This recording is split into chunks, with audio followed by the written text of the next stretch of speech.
So in this video, you'll learn how to disconnect and unpair a Bluetooth device from your Nintendo Switch 2. So the first step is to just navigate to settings.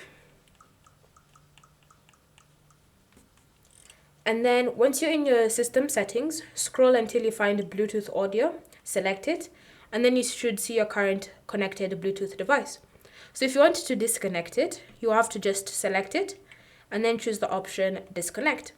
Wait a few moments, and then you can see it will say console speakers, showing that it's been successfully disconnected. So then just confirm that. Now, the next step to unpair it is again to just select the device, and then you want to scroll and choose the option remove device. Once you've selected it, you will be prompted to confirm that you wish to remove this device. So just select it like that. And then you can see the Bluetooth device has been successfully removed. Once it's been removed, it now means that any audio that will be coming from your Nintendo Switch 2 will be coming through your Switch speakers themselves, because my previous device was a speaker. Again, it depends on the kind of device that you had connected to your Switch.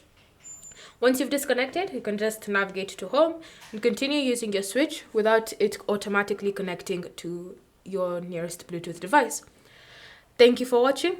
If you have any questions or comments, leave them down below and we'll get back to you.